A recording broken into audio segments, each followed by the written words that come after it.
যদি তুলসী পাতা না থাকে, কোনো জীব যদি একটা ফুল দিয়েও আমাকে ডাকে, আমি তার ডাকে সাড়া দিই। একদিন দেবর্ষি নারদ জিজ্ঞাসা করেছিলেন, অদয়াময়, যদি ফুল তুলসী না থাকে, জগতের জীব কিভাবে ডাকবে তোমায়? ভগবান বললেন, দেবর্ষি, যদি এক গণ্ডূষ গঙ্গা জল দিয়ে কেউ আমাকে স্মরণ করে, আমি তাতেই সাড়া দেব। প্রভু, যদি জলও না থাকে? প্রভু বললেন, কোনো দুঃখ নেই। কেউ যদি আমাকে ভালোবেসে, আমার প্রত্যেকটি সন্তানকে আমি দুটি নয়নে দিয়েছি, একটাই দিয়েছি গঙ্গা, একটাই দিয়েছি যমুনা। জীব যদি দুফোঁটা নয়ন বাড়ি বরিশন করে যদি আমার চরণে আত্মনিবেদন করে যদি বলতে পারে, হে দয়াময়, দেবার মতো আমার কিছুই নেই, দুফোঁটা নয়নের জল তোমার চরণে সঁপে দিলাম প্রভু। তুমি তো করুণাময় কাঙালের হরি। এই অধম, এই পাষণ্ড, এই পতিত জীব তোমার কৃপা পাওয়ার লাগে আশা করে বসে আছে। তুমি দয়ালে, তুমি করুণাময়, কৃপা করে একবার চরণ তলে ঠাঁই দাও।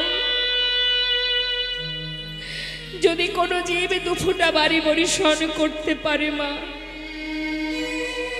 আর কিচ্ছু নয়। যদি বলতে পারো, কি বললেন মা?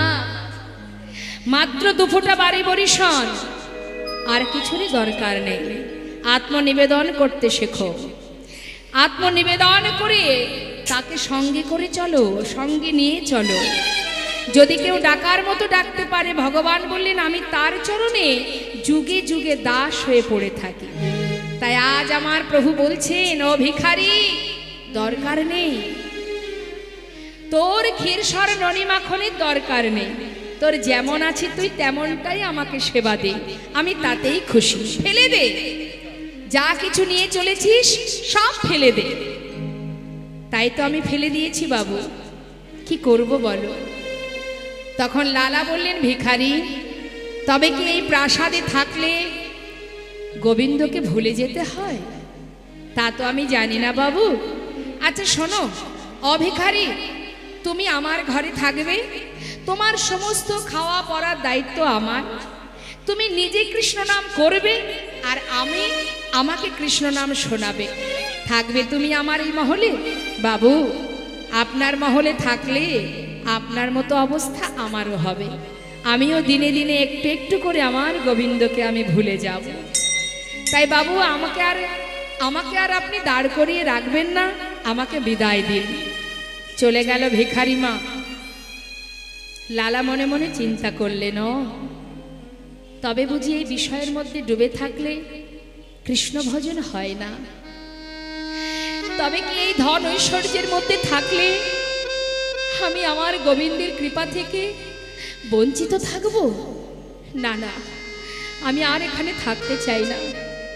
কি করব আমি? কি করা উচিত আমার? চিন্তা করছে লালা।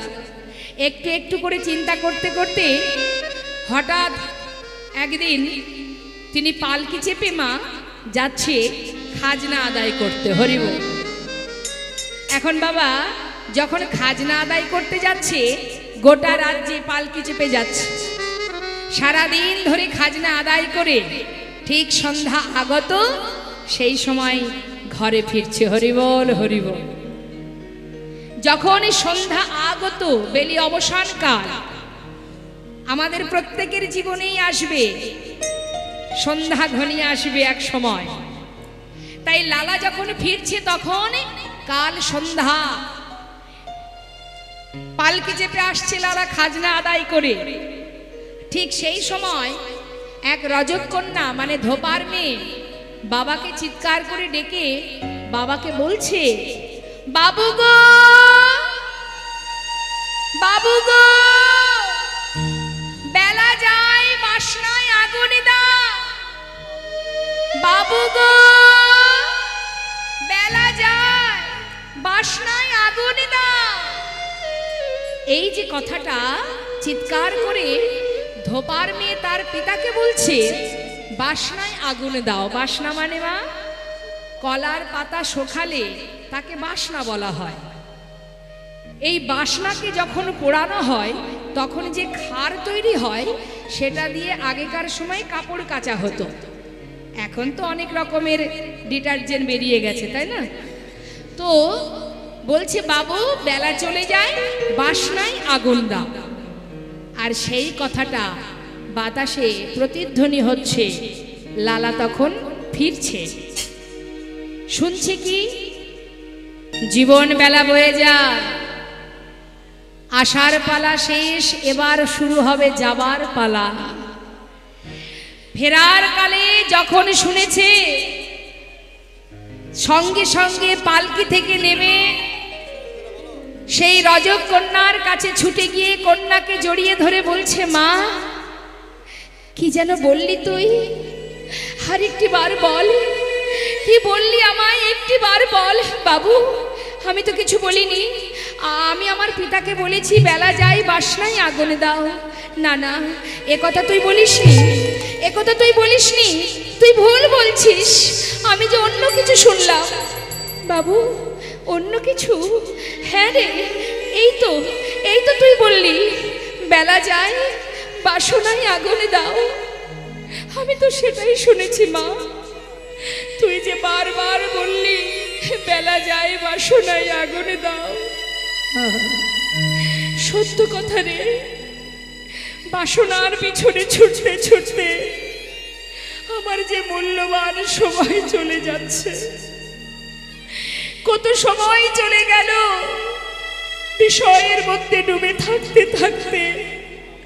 আমার কামনা বাসনায় জীবনে বেলা বয়ে গেল রে মা। আর আমি থাকবো না। কি হবে থেকে? এখানে যে কিছুই নেই। আমি চলে যাব, আমি চলে যাব। সমস্ত কামনা বাসনায় আগুনে দিয়ে আমি জনমের মতো চলে যেতে চাই, আপন জনার কাছে ফিরে যেতে চাই। ধীরে ধীরে নিজের ঘরে ফিরে এসে তার কন্যা সুমতিকে বললেন, মা দে, মা দে, সারা গায়ে কৃষ্ণ নাম লিখে দে।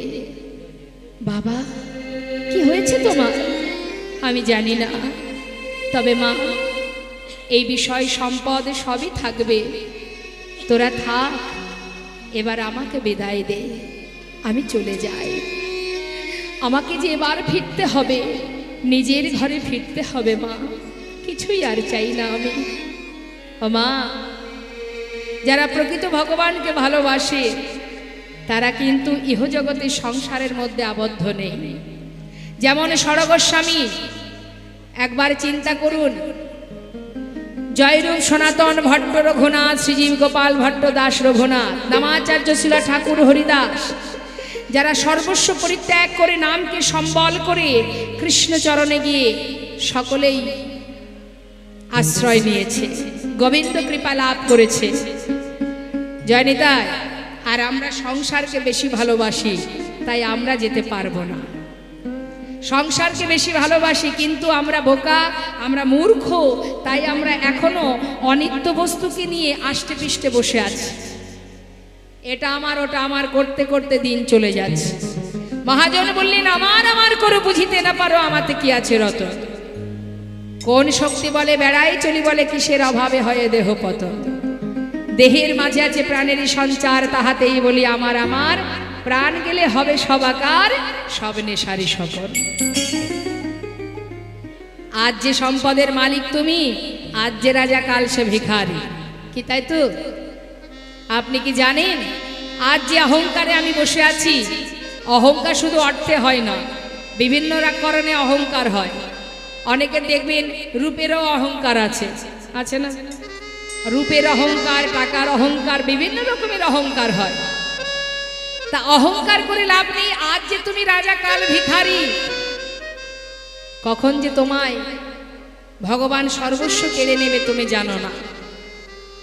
তার একটা ছোট্ট প্রমাণ আপনাদের বলি মা, শুনুন।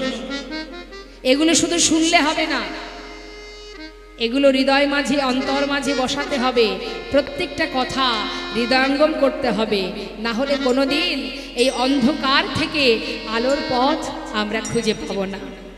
কথাগুলো কি বলছে শোনো।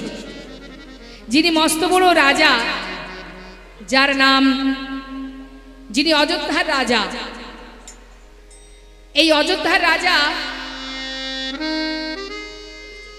যিনি হরিশ্চন্দ্র, তিনি মস্ত বড় রাজা হয়ে একদিন সর্বহারা হয়েছিলেন মা।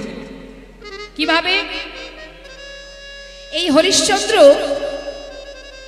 তিনি প্রতিদিন বনে যেতেন মৃগয়া করতে। এদিকে কি হচ্ছে দেখুন, বিশ্বামিত্র মুনি একটা ফুলের বাগান তৈরি করেছে, আর সেই বাগানে খুব সুন্দর ফুল ফুটে আছে, এবং ওই রাস্তা দিয়ে যে যায় সে ওই একটা করে ফুল তুলে নেয়। তাই বিশ্বামিত্র মুনি দেখছে যে বাগান থেকে সব ফুল তুলে নিচ্ছে, তাহলে এক কাজ করি, প্রত্যেকটা ফুলে আমি মন্ত্রপুত করে রাখবো, যে ফুলে হাত দেবে সেই ফুলে বাধা পড়ে যায়। এবার বিশ্বামিত্র মুনি কি করেছে, প্রত্যেকটা ফুলে মন্ত্রপুত করে রেখেছে যাতে কেউ হাত দিতে না পারে, আর হাত দিলেই কিন্তু সে ফুলের মধ্যে বাধা পড়বে। ঠিক তার পরের দিন কি হলো মা, ওই রাস্তা দিয়ে যে যাচ্ছে, যেই না ফুলে হাত দিচ্ছে ফুলের মধ্যে বাধা পড়ছে। এদিকে অযোধ্যার সম্রাট রাজা হরিশ্চন্দ্র তিনি যাচ্ছেন বনমাঝে মৃগয়া করতে।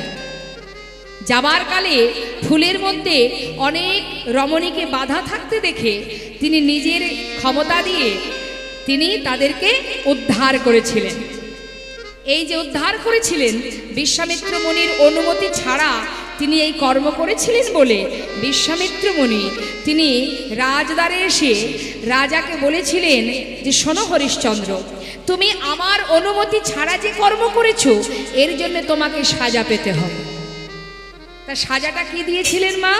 বললেন, যে রাজ্যের রাজা তুমি, যে অহংকারে বশীভূত হয়েছো তুমি, তুমি আমার কাছ থেকে অনুমতি না নিয়ে কর্ম করেছো, তাই তোমার সাজা এটাই, তোমার এই রাজ্য আমাকে দান করে দাও। হরি বল। গুরুবাক্য লঙ্ঘন না করে সঙ্গে সঙ্গে রাজ্য দান করে দিলেন।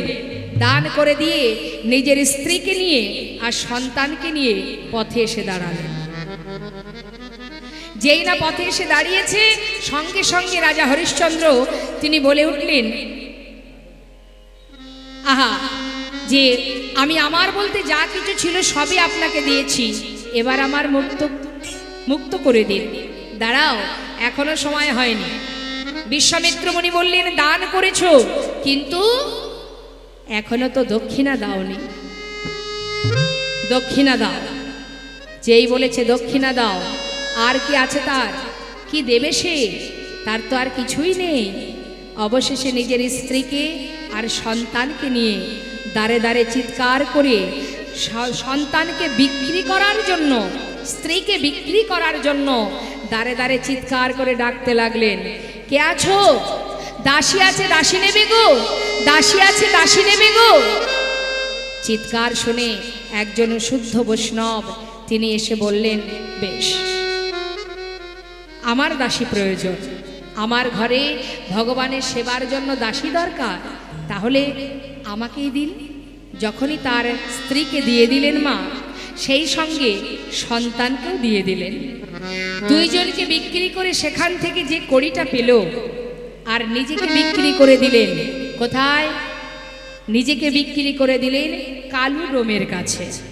কোথায় সেটা? কাশীধামে। কালু ডোমের কাছে নিজেকে বিক্রি করে যে কড়ি পেল, সেই 2 কড়ি এক করে গুরুর হাতে দক্ষিণা স্বরূপ দান করলেন।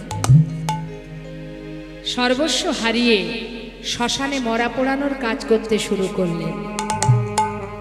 যে ছিল এত বড় রাজা, মস্ত বড় রাজা, আজ শ্মশানে মরা পোড়ানোর কাজ করতে করতে হঠাৎ একদিন তার স্ত্রী শৈবা তার মৃত সন্তানকে নিয়ে শ্মশানে এসেছে দাহ করবে বলে। কিভাবে মারা গেল? বনের মধ্যে ফুল তুলতে গিয়ে সর্পদংশনে তার পুত্র রুহিতাশ্বর মৃত্যু হয়। এখন সেই সন্তানকে দাহ করার জন্য যখন শ্মশানে এনেছে মা, শ্মশানে এনে দেখছে যে তারই স্বামী শ্মশানে মরা পোড়ানোর কাজ করছে। আহা, নিজের সন্তানকে শ্মশানে দাহ করবে। শ্মশানের একটা নিয়ম আছে, দাহ করতে গেলে শ্মশানে কড়ি দিতে হয়। কিন্তু আজ যে সে কড়ি দেবে, সেই কড়িটুকু তার কাছে নেই। তাই গঙ্গার ঘাটে বসে মস্ত বড় রাজা হরিশ্চন্দ্র আজ শূন্য হাতে বসে বসে কাঁদছে, আর মাধবকে ডেকে বলছে, মাধব চেয়ে দেখো আমার দিকে। হরিবল। যা ছিল আমার বলতে সবই হারিয়েছি আমি। আজ যে শ্মশানে একটা কড়ি দেব, সেই কড়িটুকু আমার হাতে নেই। কেমন করে উদ্ধার হব আমি? মুক্তি পাবো কেমন করে? পার করে নিয়ে যাবে কে? তাই গঙ্গার ঘাটে বসে বসে রাজা হরিশ্চন্দ্র চিৎকার করে কাঁদছে, মাধব চেয়ে দেখো এমন সাধের রাজ্য ছাড়ি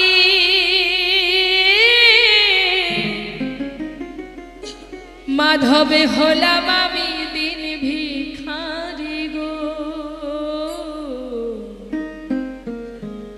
ওকে মাধব রে,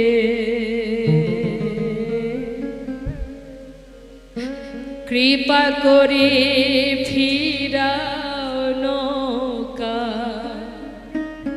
পার করে না। ওগো এমন সাধের রাজ্য ছাড়ি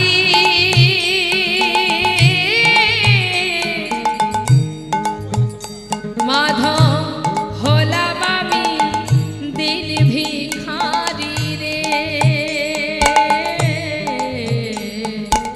ও কি মাধবী রে, কৃপা করে ফিরাও নৌকা পার করে দাও। চেয়ে দেখো মাধব পুবের বেলা গেল গড়ি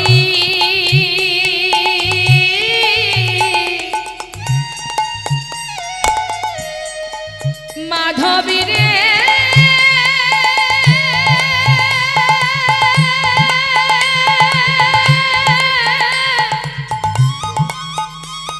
ও মাধবী রে, মাধবী রে,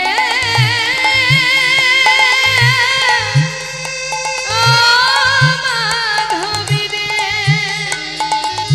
ও মাধবী রে, মাধবী রে, মাধবী রে, মাধবী রে। পুবের বেলা গেল গড়ি মাধব নাই গয়ামা পারের কড়ি রে। মাধব রে, কৃপা করি ফিরাও নৌকা পার করে না।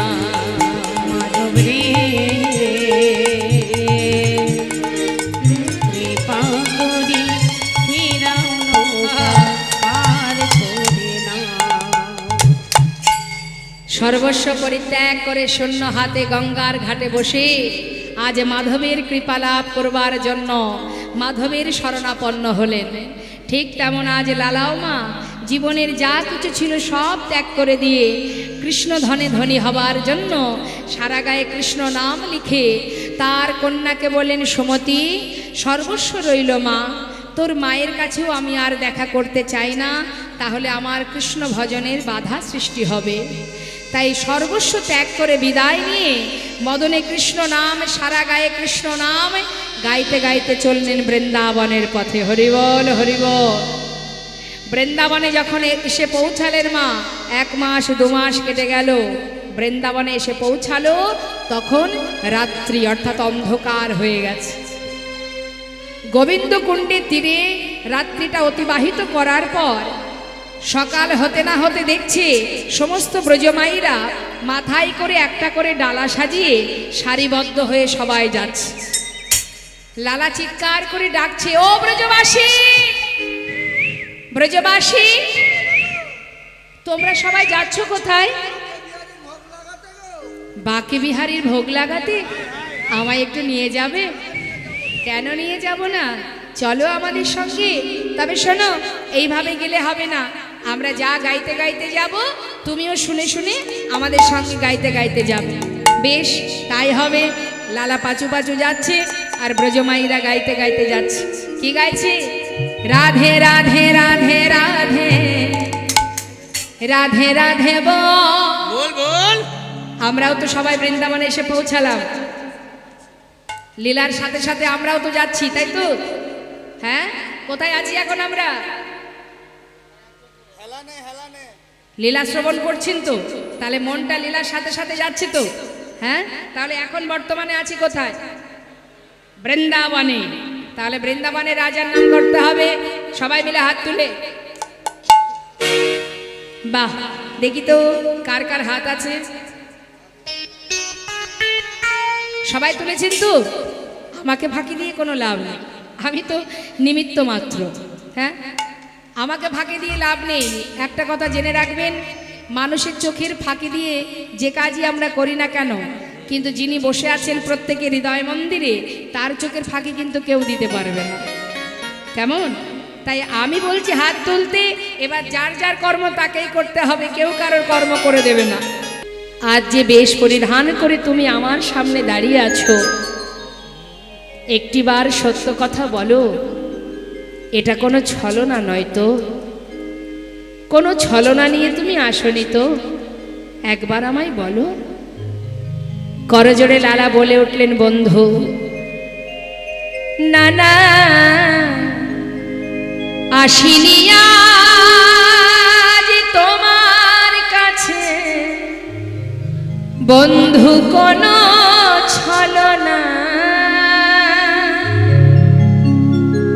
ওই ঘাটের মাঝি পার ঘাটাতে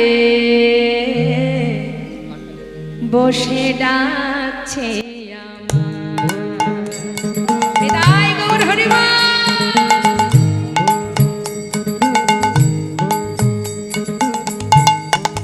না না, আসিনি আজ তোমার কাছে বন্ধু, ও বন্ধু কোনো ছলনা। ঘাটের মাঝি পার ঘাটেতে ডাকছে আমার।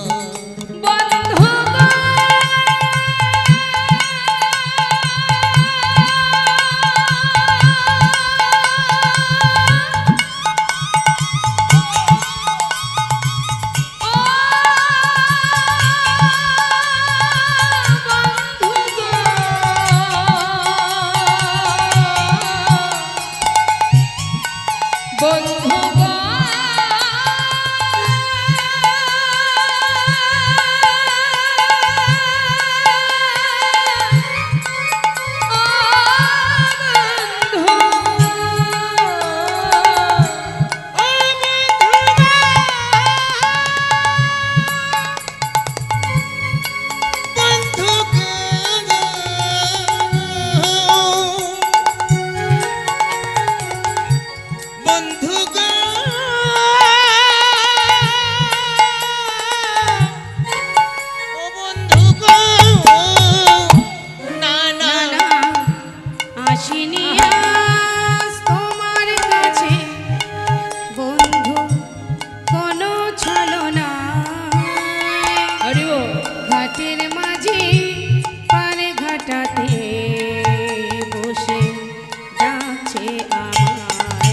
যদি এক মুষ্টি, অবন্ধু এক মুষ্টি গো, এক মুষ্টি দাও গো ভিক্ষা,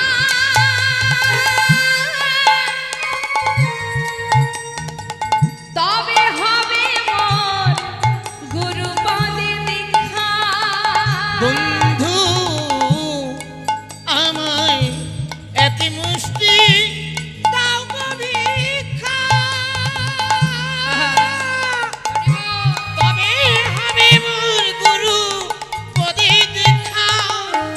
যাই গো আমার বেলা বয়ে যায়, যাই গো আমার বেলা বয়ে যায়, যাই গো আমার বেলা বয়ে যায়।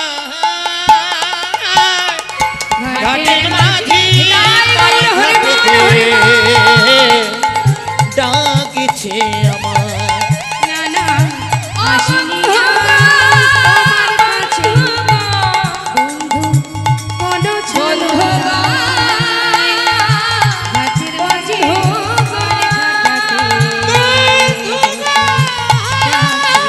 বন্ধু গো,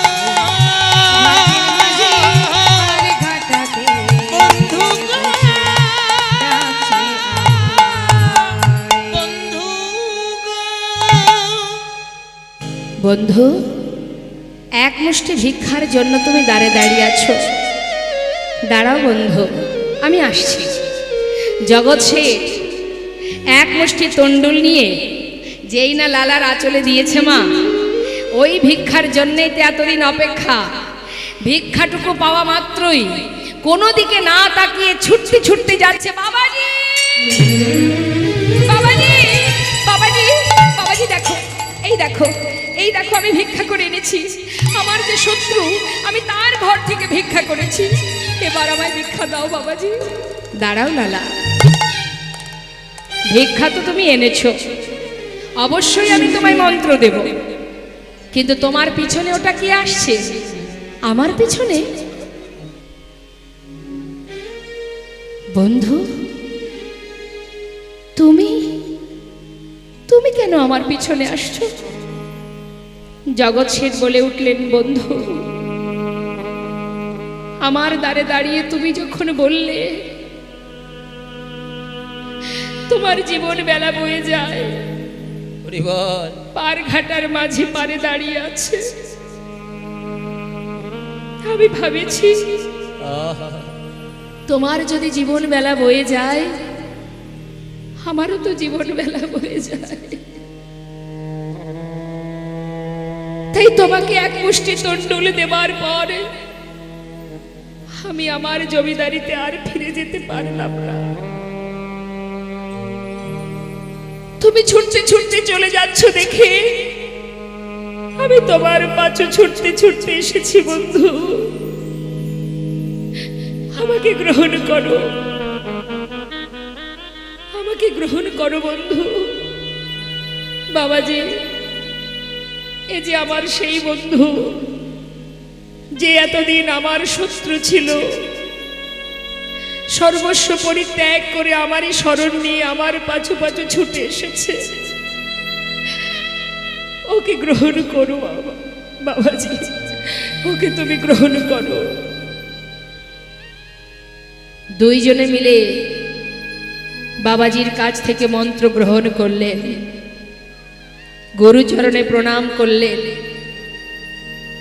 দুই বন্ধু একসঙ্গে দাঁড়ে দাঁড়ে ভিক্ষা করে আর ভগবানের সেবা দেয়। সেবা দিতে থাকে, কিন্তু সাক্ষাৎ দর্শনের বাসনা মনে জেগে আছে। কবে পাবো তোমার দেখা প্রভু? নিজে হাতে সেবা দেয়, দাঁড়ে দাঁড়ে ভিক্ষা করে, আর মনের বাসনা একবার দেখা দাও, একটি বার দেখা দাও। কিভাবে ডাকলে তুমি আমায় দেখা দেবে, কৃপা করবে? একদিন মনস্থির করলেন, এই প্রাণ আমি আর রাখবো না। যদি তোমার দেখা না পাই, আমি আর বাঁচতে চাই না প্রভু। জীবনের এতগুলো দিন চলে গেল, একটি বার তোমার দেখা পেলাম না। আমি যমুনার জলে নিজেকে বিসর্জন করব। বলতে বলতে যাচ্ছে, এমন সময় পিছন থেকে জগৎ শেঠ বলে উঠলেন, বন্ধু, মরতেই যদি হয় তাহলে তুমি একা নাও, আমাকে সঙ্গে করে নাও, আমিও তোমার সঙ্গে নিজেকে ত্যাগ করব। দুইজনে একসঙ্গে জলে নামছে মা, যমুনার জলে।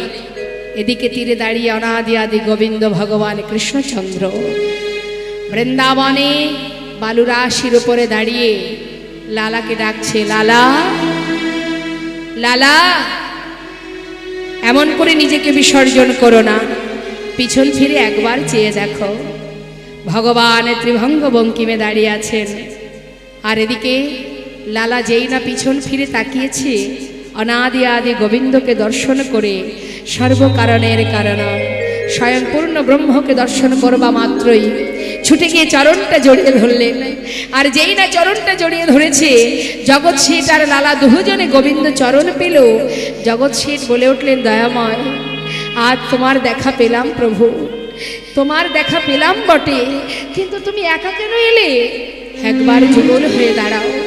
রাধা গোবিন্দ যুগল হয়ে দাঁড়ালেন, আর লালা জগৎ শেঠ দুটি বাহু প্রসার করে বললেন, এসো প্রভু। চোখের সামনে নয়, মম অন্তর মন্দিরে এসো এসো,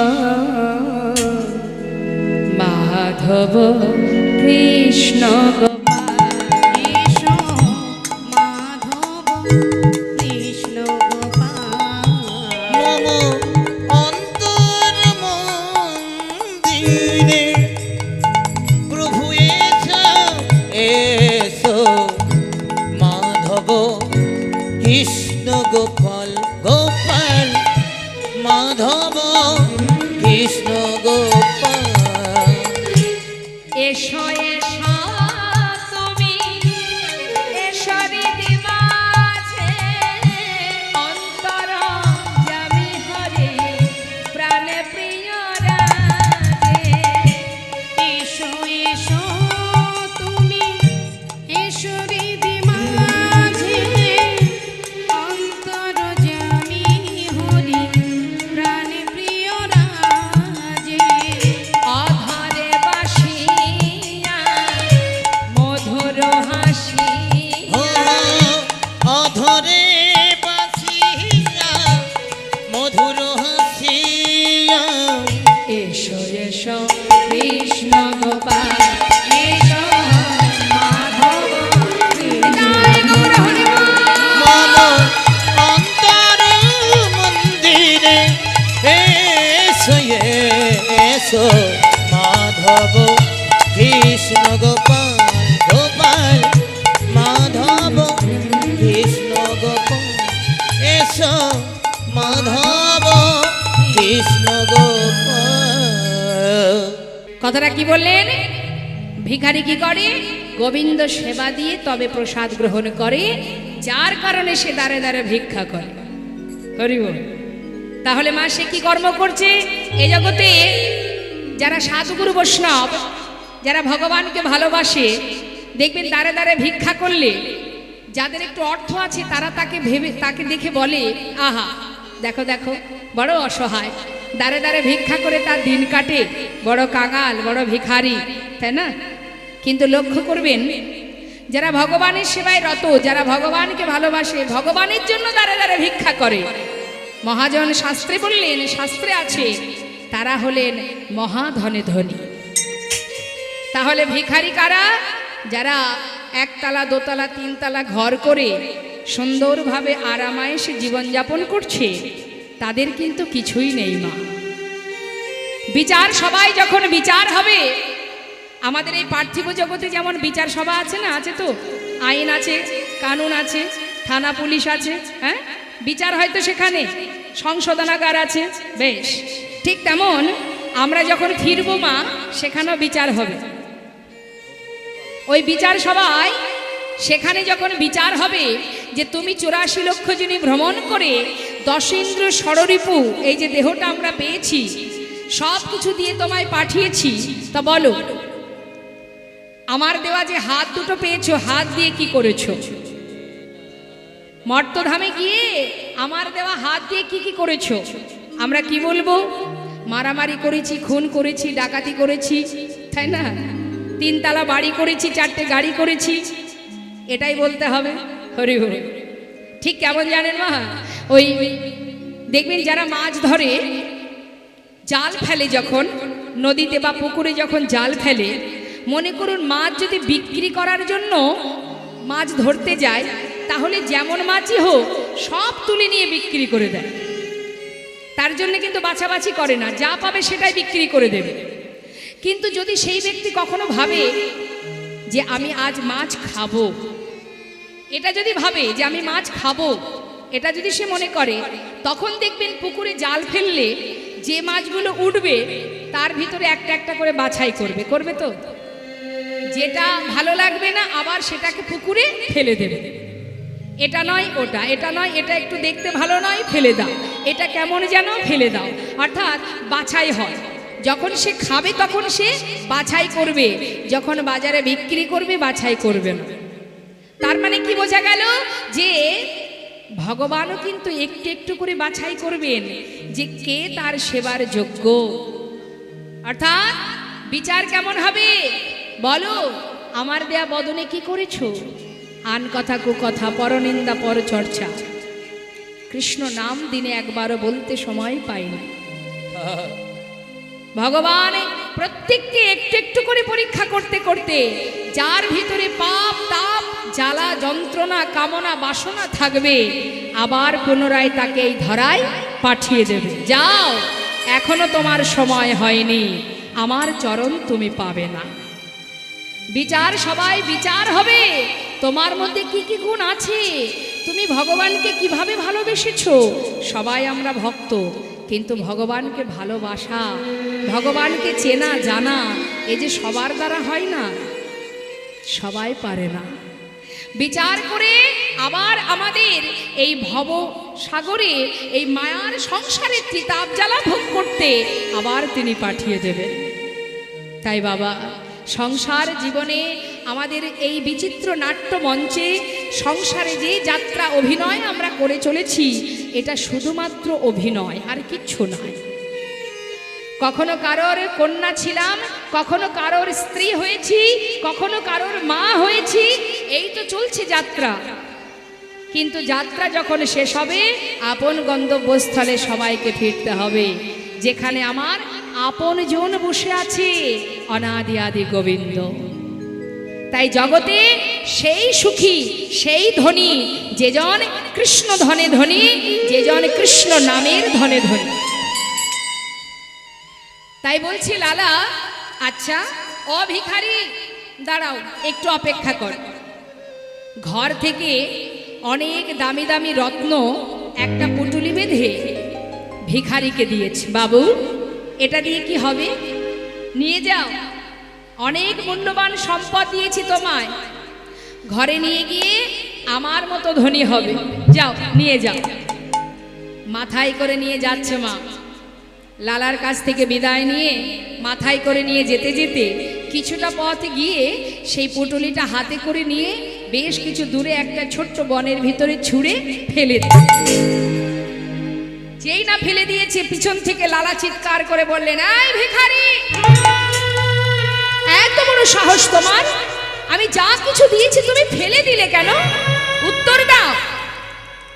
সেই ভিখারি করজোড়ে বললেন, বাবু,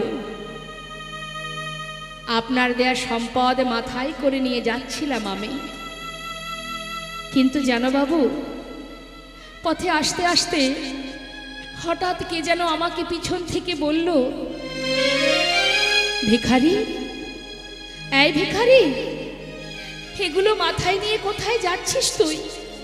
ওরে, এর তো কোনো প্রয়োজন নেই, দাঁড়ে দাঁড়ে ভিক্ষা করে যা পাস আমি তো তাতেই খুশি রে, ফেলে দে, ওসবের কোনো প্রয়োজন নেই, ওগুলো ফেলে দে। আয় আয়, আমার কাছে আয়, আয় ভিখারি, আয় রে ফিরে, ভুলে যাস না মহাভরে। আয় ভিখারি, আয় রে ফিরে, ভুলে যাস না মহাভরে। আয় ভিখারি, আয় ভিখারি, আয় রে ফিরে, ভুলে যাস না মোহঘরে। তোর গোবিন্দ সেবার বেলা বয়ে যায়, গোবিন্দ সেবার বেলা বয়ে যায়, গোবিন্দ সেবার বেলা বয়ে যায়।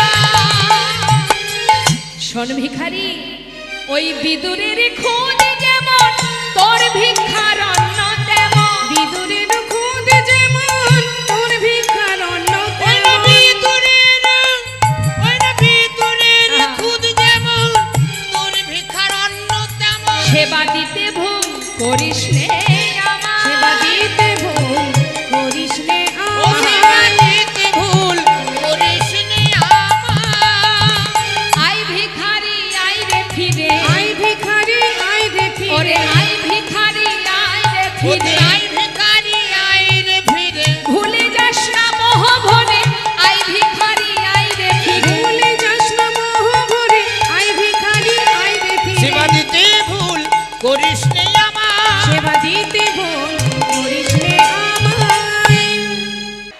বাকে বিহারীর মন্দিরে, বাকে বিহারী মন্দিরে সেবা হয়ে গেল। এখন সেবার পর লালাবাবুকে ভালো ভালো খাবার দিয়েছে, মানে প্রসাদ দিয়েছে। যতই হোক বাবা, জমিদার তো, ওমা ভালো ভালো প্রসাদ দিয়েছে লালাকে। লালা একেবারে উদর পরিপূর্ণ করে সেবা করেছে। সেবা করে গোবিন্দকুণ্ডের তীরে শুয়ে আছে। এখন যে কিনা জমিদারি সুখ স্বাচ্ছন্দ্যে জীবন কাটাতো, সেই যে সুখ, সেটা কিন্তু এখনো পুরোপুরি মন থেকে পরিষ্কার হয়নি। কি দেখছে না, বালির উপরে মাথা রেখে ঠিকঠাক ঘুম হচ্ছে না বলে ওই বালিগুলো এক জায়গায় করে একটা বালিশ করে নিয়েছে, নিয়ে সেখানে মাথা রেখে ঘুমিয়ে আছে লালা। সকাল হতে না হতেই তারই সামনে বৃন্দাবনের এক বাবাজি দাঁড়িয়ে আছে। চোখটা যেই না খুলেছে, খোলা মাত্রই দেখছে তারই সামনে এক বাবাজি। করজোড়ে লালা জিজ্ঞাসা করছে, বাবাজি আপনি কি এই বৃন্দাবনে থাকেন? হ্যাঁ। বাবাজি আপনার পরিচয়? পাশের থেকে এক ব্রজবাসী বলে উঠলেন, উনি হলেন এই বৃন্দাবনের কৃষ্ণদাস বাবাজি। বাবাজি যদি এই বৃন্দাবনেই আপনি থাকেন, তাহলে একটিবার বলবেন বাবাজি, বৃন্দাবনে আমি কি করে গোবিন্দের দেখা পাবো? যেই না বলেছে, বাবাজি জিজ্ঞাসা করছে, তুমি গোবিন্দের দেখা পাবে? দেখা পেতে চাও? তোমার পরিচয় কি? আমার নাম লালা। লালা? দাঁড়াও দাঁড়াও দাঁড়াও দাঁড়াও, তুমি কি সেই মুর্শিদাবাদের জমিদার? বাবাজি আমি ছিলাম জমিদার, এখন আর জমিদার নই। আচ্ছা, আমি সব ত্যাগ করে বৃন্দাবনে এসেছি শুধুমাত্র গোবিন্দের কৃপা পাবার জন্য। আচ্ছা শোনো, বালি দিয়ে বালিশ তৈরি করে ঘুমিয়ে আছো, সেই জমিদারি সুখ স্বাচ্ছন্দ্য এখনো ভুলতে পারোনি লালা? কি করে গোবিন্দের দেখা পাবে বলো? সঙ্গে সঙ্গে মুষ্টাক হাতে সেই বিছানার মানে সেই বালিশটা ভেঙে ফেললেন। বাবাজি এবার তো বলো, কি করে তার দেখা পাবো? লালা তোমার কি দীক্ষা হয়েছে? না, দীক্ষা না হলে কখনো গোবিন্দের দেখা পাওয়া যাবে? আগে তো দীক্ষা গ্রহণ করতে হবে। এখানে যত ভক্ত আছে সবারই মন্ত্র গ্রহণ হয়েছে তো? নিয়েছেন তো? প্রত্যেকে ঠিকঠাকভাবে গুরুর যে মন্ত্র সেটা জপ করবেন এবং গুরু কৃপা লাভ করার জন্য প্রতিনিয়ত গুরুচরণ স্মরণ করবেন, আর যে মন্ত্র তিনি দিয়েছেন নিয়মিতভাবে জপ করবেন, তবেই কিন্তু কৃপা লাভ হবে। হ্যাঁ, এখন যেই না বলেছি গুরু কৃপা দরকার, না হলে গোবিন্দের দেখা পাবে না, সঙ্গে সঙ্গে লালা ছুটে গিয়ে সেই বাবাজি চরণটা জড়িয়ে ধরলেন। জড়িয়ে ধরে বলছেন, সাধুর চরণ ধরি কয় লালা কৃপা করি, সাধুর চরণ ধরি কয় লালা কৃপা করি, অধমেরে কর এই ভিক্ষা, অধমেরে কর এই ভিক্ষা,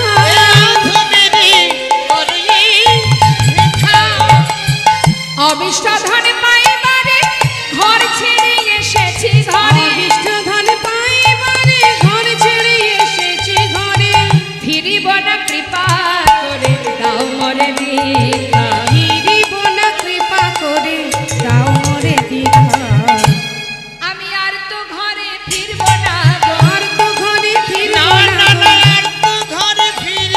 গো, ঘর ছেড়ে এসেছি ঘরে আর তো ঘরে ফিরব না গো, ঘর ছেড়ে এসেছি ঘরে আর তো ঘরে ফিরব না গো, ফিরিব না কৃপা করে দাও মোরে দীক্ষা। ফিরিব না কৃপা করে দাও মোরে দীক্ষা।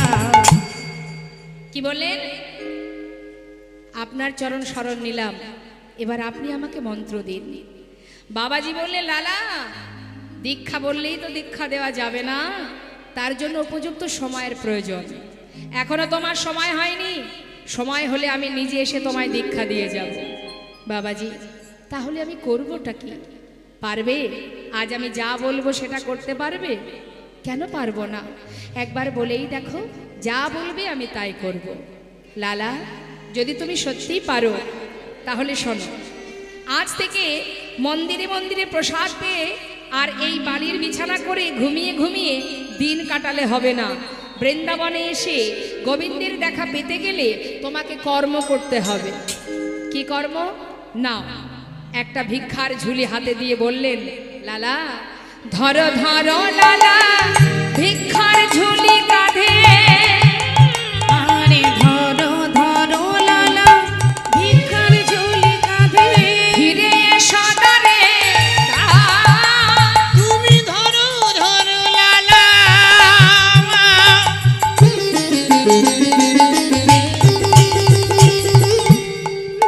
ওই না ভিক্ষার ঝুলি কাঁধে,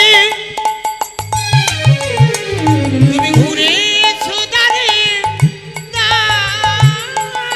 শোনো, ভিক্ষার ঝুলি কাঁধে নিয়ে দাঁড়ে দাঁড়ে ভিক্ষা করবে।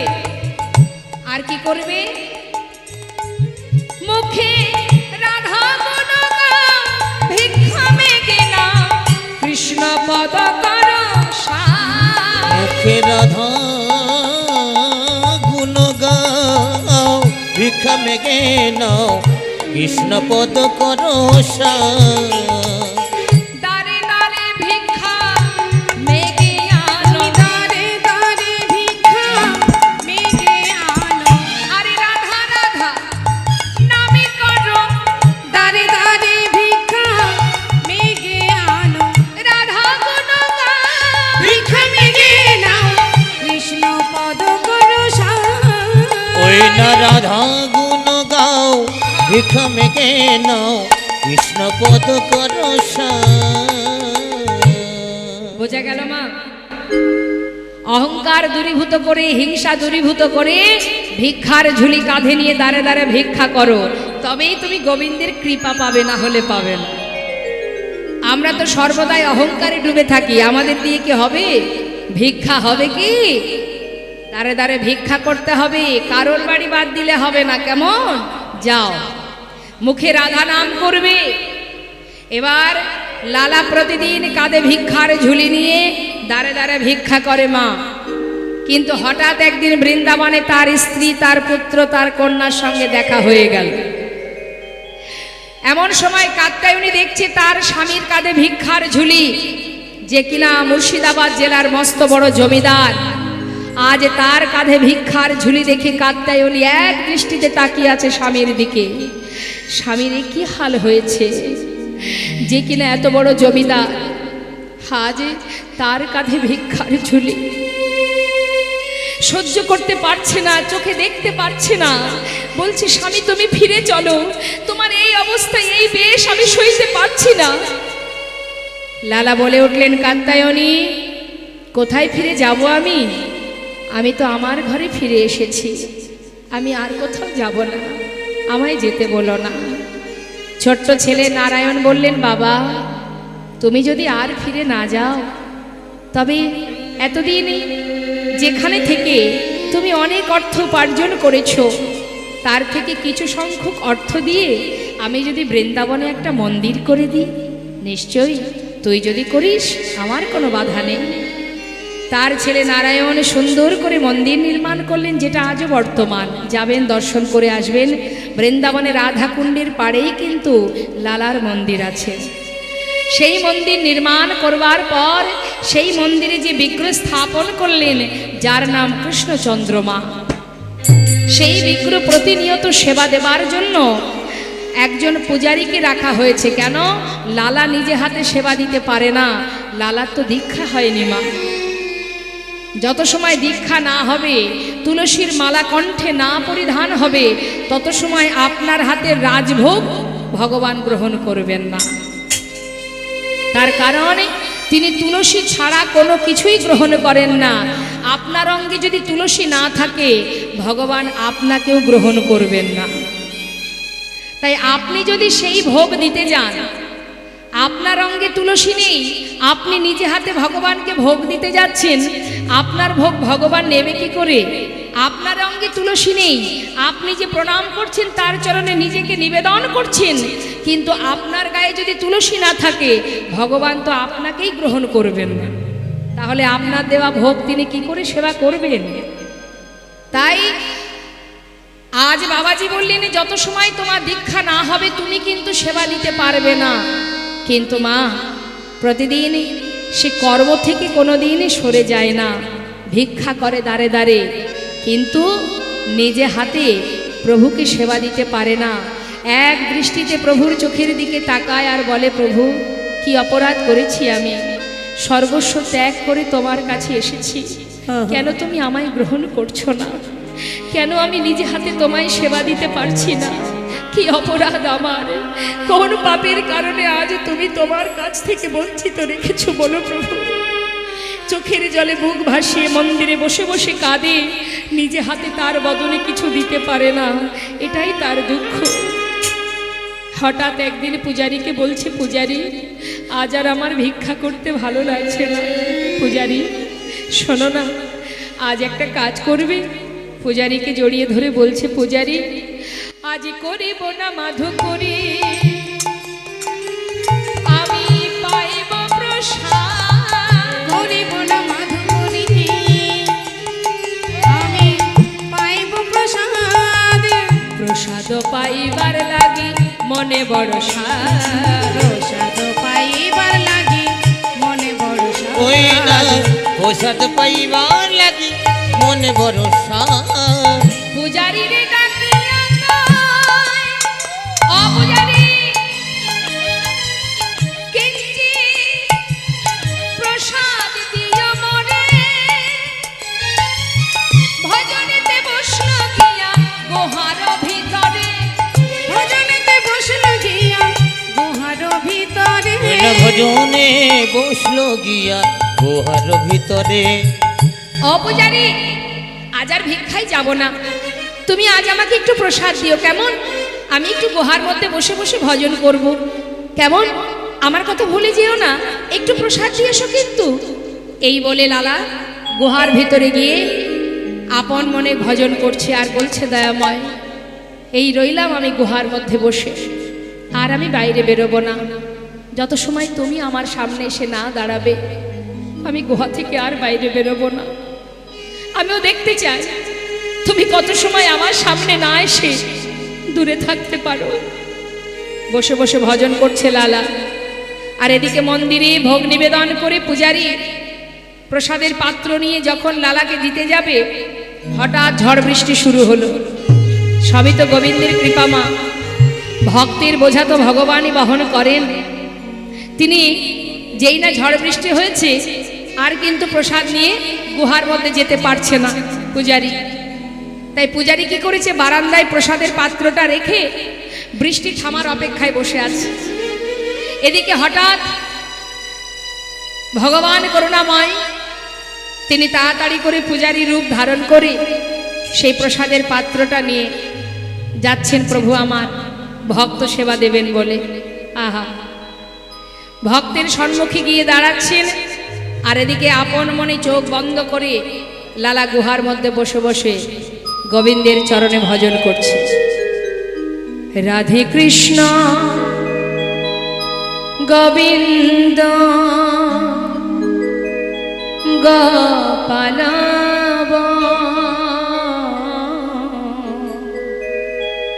রাধা রমণ হরে হরে হরে রাধে কৃষ্ণ গোবিন্দ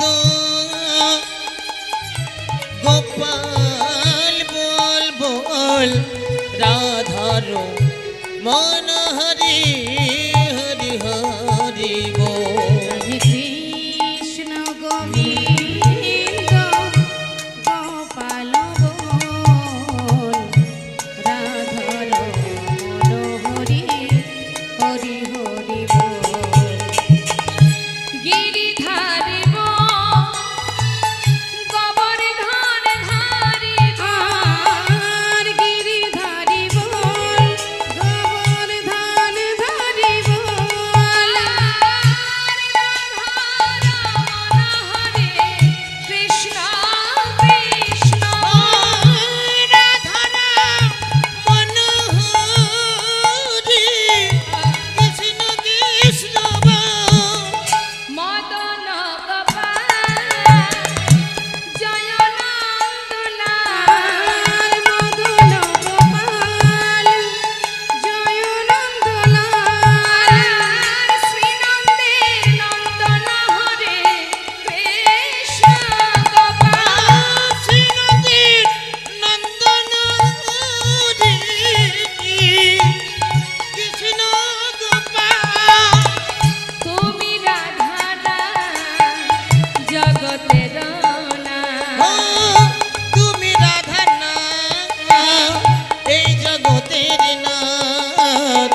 প্রভু গোপীনাথ।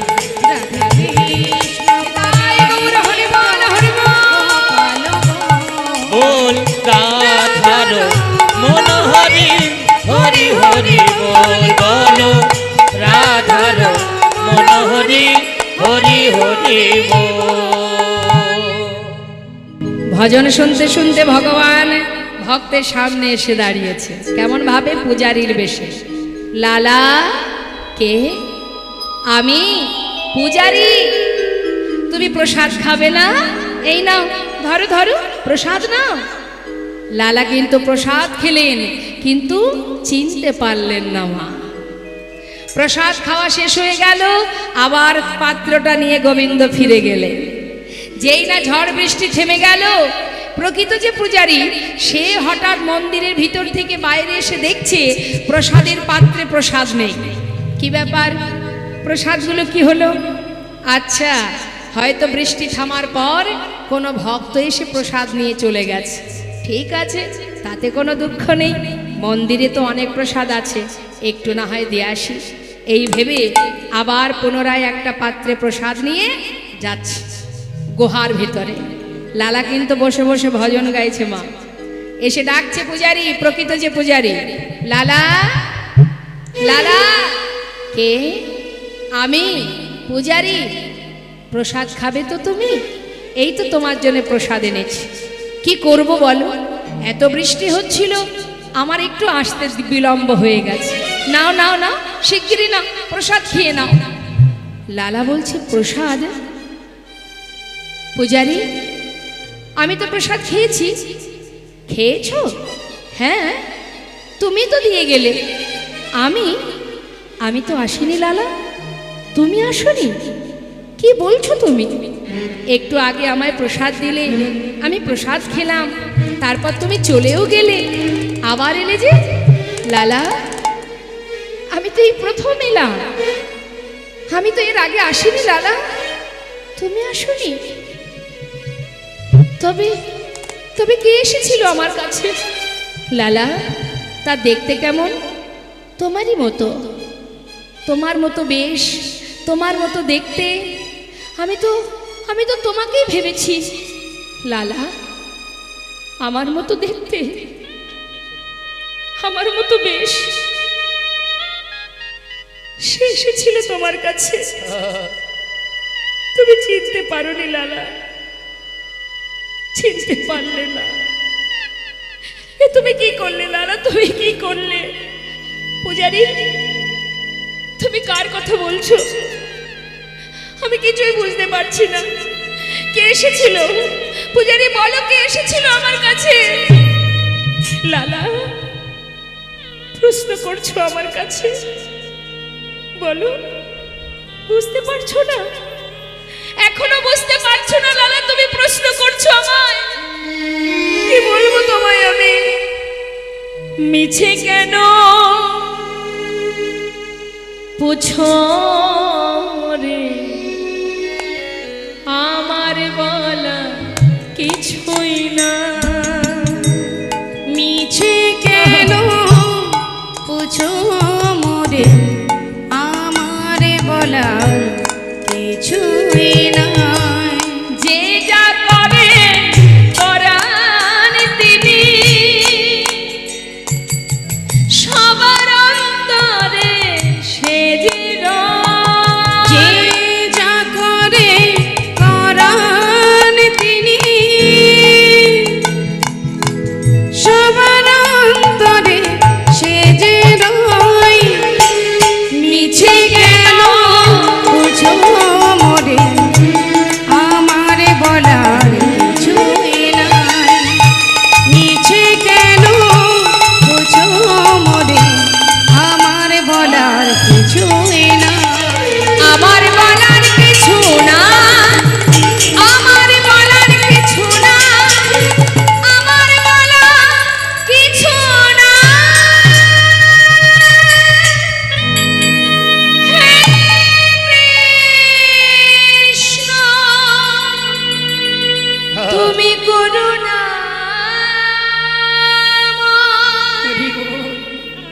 তুমি করুণা করুণা করুণা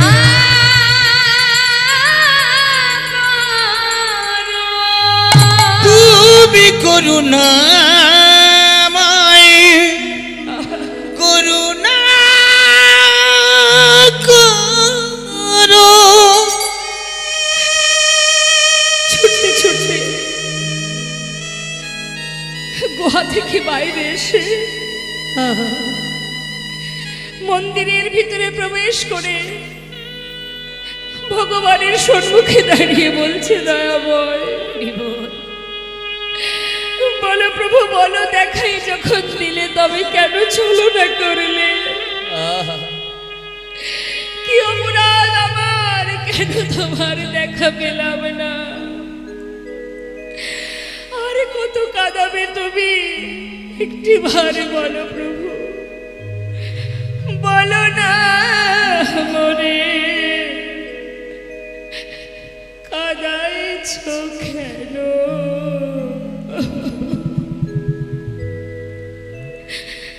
করেছ কেন ছলনা? বলো না মোরে কাঁদাইছ কেন, করিছ কেন ছলনা? বলো না মনে কাঁদাইছ কেন, করেছ কেন ছলনা? বলো না মরে কাঁদাইছ কেন, করিছ কেন ছলনা? অনেক কেঁদেছি আমি, কাঁদিতে পারি না। আমি অনেক কেঁদেছি,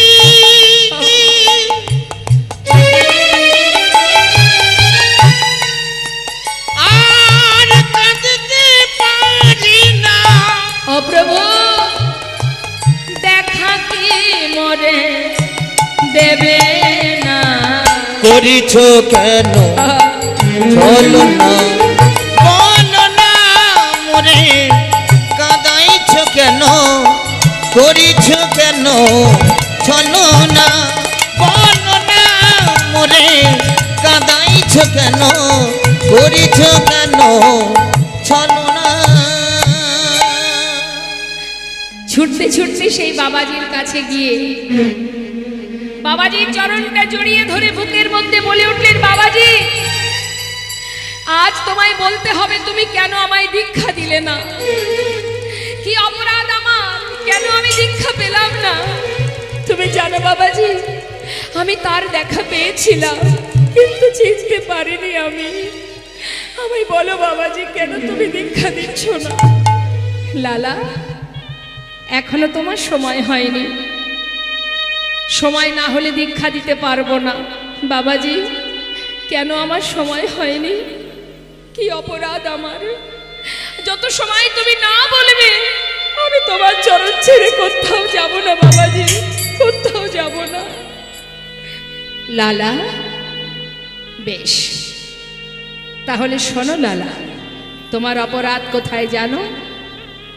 তোমাকে আমি বলেছিলাম তুমি সবার দ্বারে ভিক্ষা করবে, সবার দ্বারে ভিক্ষা করেছো ঠিকই, কিন্তু জগৎ শেঠের দ্বারে তুমি এখনো ভিক্ষা করনি।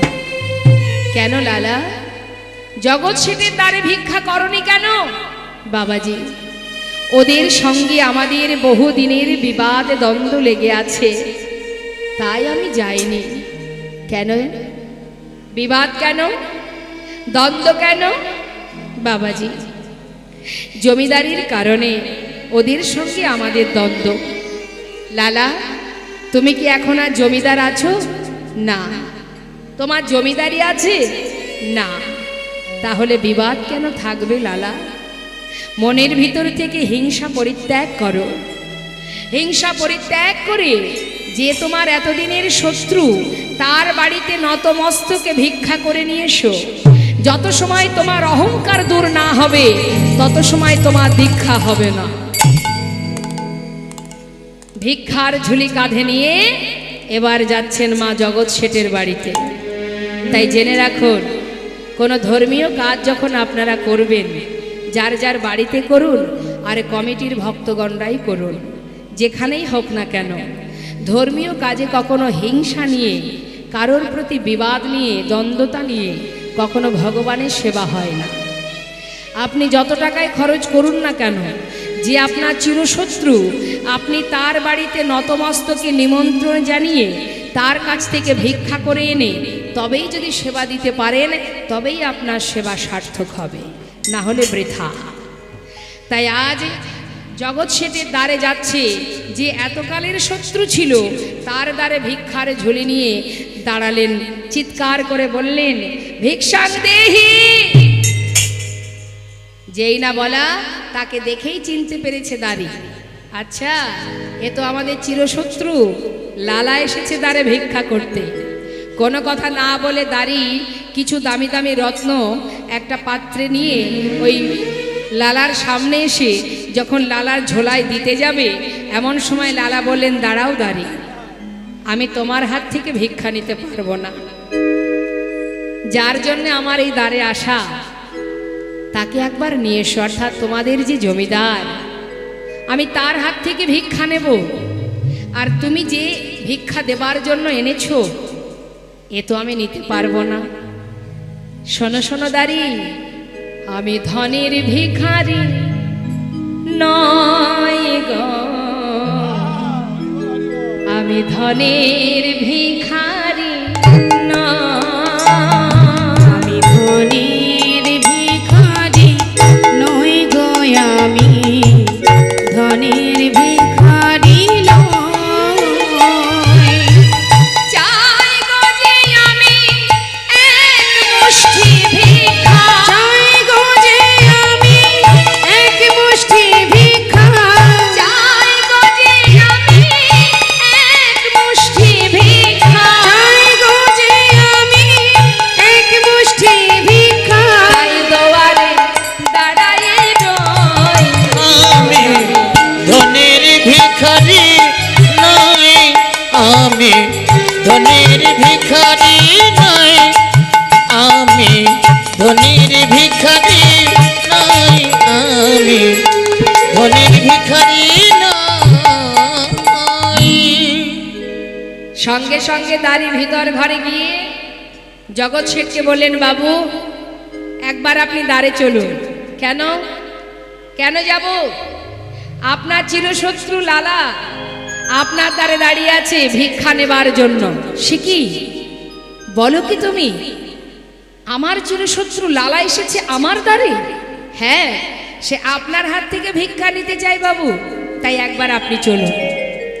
জগৎ শেঠ ধীরে ধীরে সদর দরজায় এসে যেই না দাঁড়িয়েছে, মা দেখছি কি লালার গায়ে কৃষ্ণ নাম, বদনে কৃষ্ণ নাম, চোখে কৃষ্ণ প্রেমের বাড়ি, কাঁধে ভিক্ষার ঝুলি। তাই না দেখে জগৎ শেঠ তার মুখের দিকে এক দৃষ্টিতে তাকিয়ে জিজ্ঞাসা করছে, জয় রাধেশ্যাম। এখানে ভক্ত ভগবানের লীলাকে আমরা বিশ্রাম রাখব, আর সেই সঙ্গে নিতাই গৌরের জয়ধ্বনিও আমরা করব, এবং কমিটির ভক্তগণের অনুরোধে আমরা একটু ভজন আস্বাদন করব। তার মধ্যে দিয়ে আর একটা কথা বলবো, যে সাউন্ডের মাধ্যম দিয়ে আপনাদের কর্ণপ্রহরে সুর পৌঁছে গেছে, সেই যে সাউন্ড খুবই সুন্দর,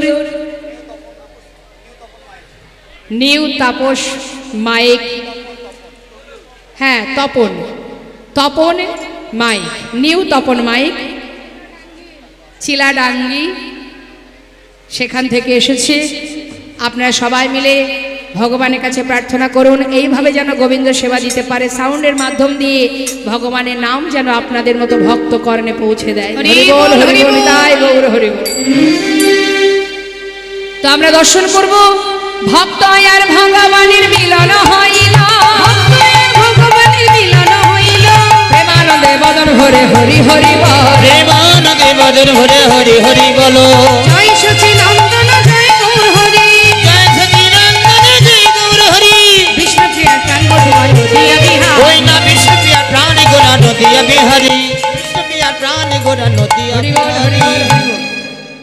চলুন যাই, আমরা একবার ভজন শুনে নিই।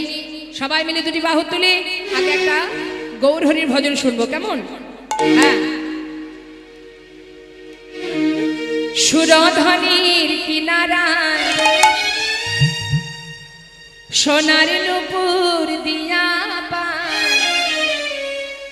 যা রাধে, এক নদিয়া নাগরী আর এক নাগরীকে বলছি, জানিস নাগরী, আমি সুরধনির কিনারে কাকে দেখেছি? সুরধনির কিনারায় সোনার নুপুর দিয়া পায়। আচ্ছা, নাচে না করে গো সুন্দর গৌরঙ্গ রায়। হরি বল। ওই না সুরধনির কিনারায় সোনানপুর দিয়া পায়, নাচে না করি গো সুন্দর গৌরাঙ্গরা। ওই সুন্দর গৌরঙ্গ রায়, নাগরী গো সুন্দর গৌরঙ্গ রায়। ওই না সুরধনির কিনারায় সোনানপুর দিয়া পায়, নাচে না করি গো সুন্দর গৌরাঙ্গরা। হরি বল, হরি বল।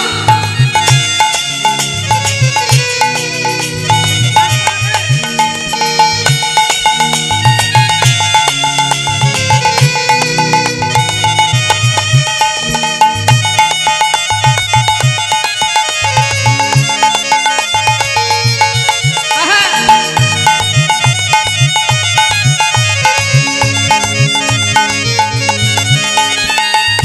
কি বললেন?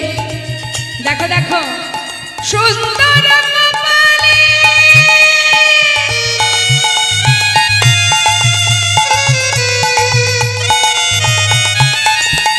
সুন্দর তিলক গো।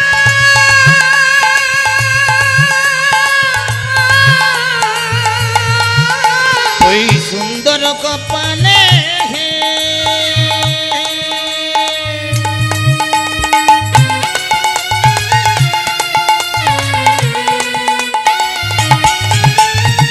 সুন্দর তিলক গো।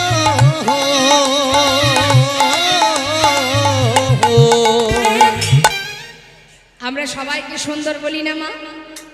এই যে পূজা চলে গেল, সবাই কত সুন্দর করে মেকআপ করেছে, সেজেছে গুজেছে, তাই না?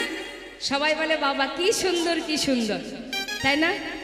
মেকআপ করেছে বলে সুন্দর, না হলে আর কেউ মুখের দিকে তাকাবে না। একবার জল দিয়ে ধুলেই সে যা ছিল তাই এসে যাবে। তাহলে এ সুন্দরের কোনো মূল্য নেই। সুন্দর সেটাই যার অঙ্গে দামি গহনা নেই, দামি অলংকার নেই, দামি বসন নেই, শুধু ললাটে আছে একটা তিলক, যার রূপ দেখলে ত্রিভুবন ভুলে যায়। সুন্দর সেটাই, সুন্দর হতেও সুন্দরতম দেখায়, সেই তো সুন্দর। তাই নদিয়া নাগরী বলছে সুন্দর ললাটে সুন্দর তিলক, আর কি কি আছে গায়ে? সুন্দর রেখা, আহা সুন্দর রেখা, সুন্দর রেখার নাম বলি গায় নাগরী গো। হরি বল।